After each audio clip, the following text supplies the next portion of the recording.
कर लेंगे, कुछ ना कुछ तो हो ही जाएगा। तो उन तक मैसेजिंग करनी जरूरी है। सर सबसे पहले हमें तो इंस्टेंट रिलीफ चाहिए। 28 जनवरी को जो पीसीएस मेंस की परीक्षा होने वाली है उसको आप स्थगित करें। स्थगित करने का मतलब ये नहीं है कि हमारी तैयारी कम है या कुछ है। हम पोस्टपोनमेंट गैंग नहीं है यहाँ। हम 20 अगस्त को भी तैयार थे, 14 अक्टूबर को भी तैयार थे, नवंबर में भी तैयार थे। 6 साल से हम इसी प्रोसेस में चल रहे हैं। लेकिन सर ऐसी प्रक्रिया का हिस्सा बनने का क्या लाभ है जब वो पहले ही फिक्स है भाई। और इसका कोई हमारे पास कॉन्क्रीट इसके पास आ चुके हैं। संजीव प्रकाश चतुर्वेदी जो सेक्शन ऑफिसर है वहाँ अति गोपन विभाग में, कोई मामूली कोई गार्ड नहीं है। सबसे अंदर बैठा हुआ व्यक्ति जो है, जिम्मेदार पद पे बैठा हुआ व्यक्ति जो है, और जो 6 साल से उस पद पे काम कर रहा है, वो सरेआम इस बात को स्वीकार कर चुका है कि मैं इस चीज में इन्वॉल्व हूँ। एई का पेपर मैंने बेचा है, जेई का पेपर मैंने बेचा है, लेक्चरर का पेपर मैंने बेचा है, पटवारी का तो खैर आ ही गया, स्वीकार कर लिया उन्होंने। स्वीकार कर लिया। जेई पटवारी उसमें भी मेरा इन्वॉल्वमेंट है। कांस्टेबल का भी एसटीएफ का तो खैर सार्वजनिक हो चुका है। ये कह रहे हैं कांस्टेबल का भी एक्सेप्ट कर लिया। कर लिया चल रहा है उतना हम आपको। अब जब ग्रुप सी का पेपर कोई व्यक्ति भेज दे रहा है जिसमें कोई खास वो नहीं है, मामूली सा नौकरी है, 2800 का ग्रेड पे है, 4200 का ग्रेड पे है, पीसीएस राज्य की सबसे बड़ी सेवा है, एसडीएम का पोस्ट उससे निकल रहा है, डीएसपी उससे बना है, एआरटीओ का पोस्ट उसमें है, तो मलाईदार पोस्ट तथाकथित जो हम कहते हैं, जो एक सामान्य परसेप्शन बना हुआ है, उन पदों पे क्या मतलब नहीं बनता है कि एक पेपर लीक नहीं करा सकता। और जब कंपटीशन एक मार्क्स का है, इतने सालों से बच्चा तैयारी कर रहा है, करनपुर में इतने छोटे छोटे रूम में बैठ के तैयारी कर रहा है, क्या मतलब है कि अगर वो उस प्रोसेस का हिस्सा बने जो फेयर नहीं है। हमको बाहर होने से कोई मतलब नहीं, हम प्रतिस्पर्धा में जाए, फेयर कॉम्पिटिशन है, हम बाहर हो चुके हैं, कोई दिक्कत नहीं, हम स्वीकार कर लेंगे। लेकिन ऐसी और सिलेबस का जो सेलेक्ट कमेटी है, ताजुब की बात यह है कि उसमें संजीव प्रकाश चतुर्वेदी जो सब्जेक्ट जो फाइनल किया है मुख्य परीक्षा का, उस पे उनका नाम लिंक मुहर है और नाम भी है उनका लिंक। एक ऐसे व्यक्ति से हम कैसे अपेक्षा कर सकते हैं। तो हमारी एक डिमांड ये है, पहले तो पोस्टपोन करें इसको, तत्काल स्थगित करें। और लोक सेवा आयोग के अध्यक्ष जो है वो सामने आए, प्रेस कॉन्फ्रेंस करें, एक एक बात का जवाब दें, हर एक बात का जवाब दें। मैं आपको एक और बात बताना चाहता हूँ सर, बिहार लोक सेवा आयोग में, उत्तर प्रदेश लोक सेवा आयोग में, राज्य लोक सेवा आयोग में इस तरीके की धांधलियां कोई नई बात नहीं है, होती आ रही है। मध्य प्रदेश में मामला फंसा है, राजस्थान में मामला फंसा है, चल रहे हैं मामले। लेकिन जब जब ऐसी बात आता है, कॉन्स्टिट्यूशनल पोस्ट पर बैठा हुआ व्यक्ति सामने आता है, सार्वजनिक रूप से स्वीकार करता है, उसकी मॉरल रिस्पॉन्सिबिलिटी बनती है उस बात को स्वीकार करना कि मेरे से गलती हो गई। उसके हर एक प्रश्न का जवाब जब तक नहीं देता, एक इंडिपेंडेंट बॉडी से जांच नहीं हो जाती लोक सेवा आयोग की, तब तक हम इस प्रक्रिया का हिस्सा बनने के लिए तैयार नहीं।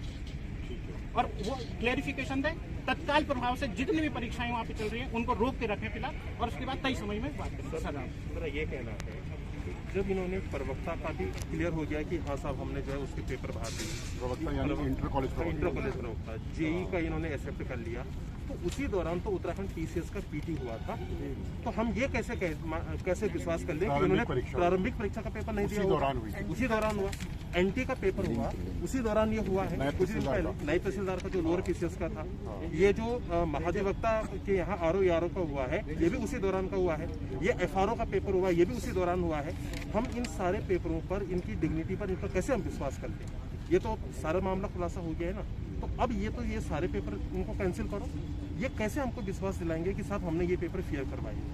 और अति गोपन में जहाँ पेपर रखे हैं वहीं से गए हैं, अब ये तो पूरी चेन बन गई, इसमें तो प्रमाण क्या देना है? और सर अगर लिंक आप बिल्कुल आराम से बोलो, खुल के बोलो। ये आपसे और इस स्टेट से और अभ्यर्थियों से और पब्लिक से बड़ा ना कोई है, ना होगा, ना गवर्नमेंट है पब्लिक से बड़ी, ना आयोग पब्लिक से बड़ा है, कोई पब्लिक से बड़ा कोई नहीं है।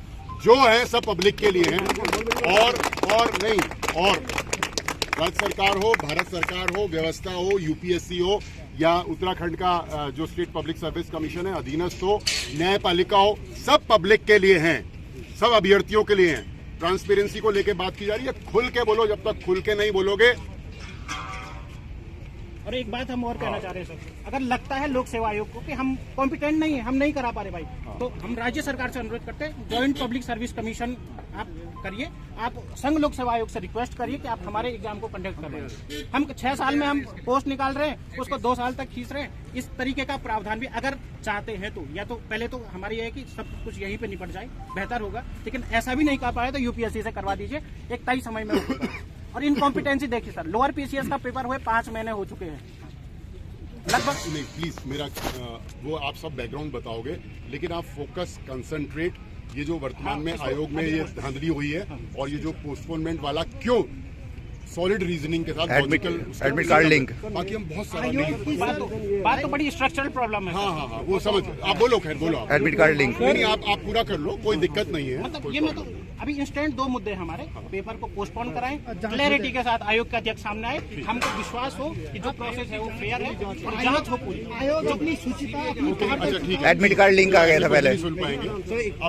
आप बोलो, कोई कल दिक्कत का आप देखिएगा आयोग कितना हठधर्मी है कि कल ही सर लीक का मामला सामने आता है सर, कल ही लीक का मामला सामने आता है और कल ही वो एडमिट कार्ड जारी करते हैं अपने मामले में प्राकृतिक न्याय का उल्लंघन करते हुए कि आप अपने मामले में स्वयं जज बन रहे हैं, अपने को स्वयं को क्लीन चिट दे रहे हैं, जबकि जांच अभी शुरू हुई है, कल से शुरू हुई है एसटीएफ की जांच। नहीं, 1 मिनट, 13 तारीख को डाउनलोड होने थे, 12 को हो गए। वो एक दिन पहले हो गए सर? नहीं, 1 दिन पहले हो गए। तो इन्होंने 12 को क्या उस लिंक को बंद किया या ऑफिशियली खुला? ऑफिशियली नहीं खोला। उन्होंने कहा कि और रात को 12 बजे खुले सर, फिर वो खुल लेते। पहले जब हल्ला गुल्ला मचा तो उन्होंने बंद कर दिया, फिर रात को खोल दिया। 12 बजे। तो ये भी गोपनीयता भंग हुई है। हाँ। सर वो किसी बीट सर उसी दिन लीक का मामला सामने आता है और आप अपने को स्वयं को क्लीन चिट देते हो शुरू में ही कि हाँ सिर्फ उसी एग्जाम में हुआ होगा, बाकी हम पीसीएस तो करवा रहे हैं, जबकि जांच गतिमान है। उनके हिसाब से केवल पटवारी में पटवारी में आप क्लीन चिट स्वयं को स्वयं दे रहे हैं, जबकि एसटीएफ में जांच अभी शुरू ही हुई है। तो ये तो प्राकृतिक न्याय का उल्लंघन है और आप कह रहे नहीं हम तो पीसीएस एग्जाम कराएंगे, तो आप स्वयं अपने मामले में जज कैसे हो सकते हैं? ठीक है। ये एक मुद्दा। सर हमने सुना था सर, राकेश कुमार सर काफी कॉम्पिटेंट आदमी है, आप भी जानते हैं, बहुत पुराना नाम भी है उनका, जो इनका अवार्ड मिले चाहे जो भी है, ये कॉम्पिटेंट अधिकारी रहे, IAS अधिकारी है। लेकिन आपकी मॉरल रिस्पॉन्सिबिलिटी बनती है ना, आप पब्लिक के सामने क्यों नहीं आ रहे? आखिर आप इतनी बड़ी बॉडी थोड़ी है कि जनता के से भगवान थोड़ी बन गए हैं आप लोग, आप जिम्मेदार पद पे बैठे, आप रिस्पॉन्सिबिलिटी लीजिए उसकी, तो वो सामने आए। ओके, और जो हमारा ये बोल रहे हैं। मैं एक बात ऐड कर, पोस्टपोन जो एडमिट कार्ड का लिंक था वो आयोग वो आयोग की वेबसाइट पे नहीं था, वो लिंक कहीं आउट हुआ है, वो सोशल मीडिया से आया, मालूम वो तो लीकेज ही है, वो लीक किया गया है। लीक किया गया है। सर हम जो इसको स्थगित करने की बात इसलिए कह रहे हैं कि इसमें जो आयोग, लोक सेवा आयोग उत्तराखंड का, अब तक इस पे कोई ऐसा आरोप नहीं लगा था, पहली बार लगा है। ये इसकी शुचिता पूरी कटघरे में आ गई है। दूसरी बात ये है कि हमारा जो पेपर होना था ये अगस्त में होना था, अगस्त से अब तक चलता आ रहा है, तो ये पेपर जो होना है ये इनके पास रखा था 6 महीने से। जब 6 महीने से इनके कस्टडी में पेपर रखा हुआ है तो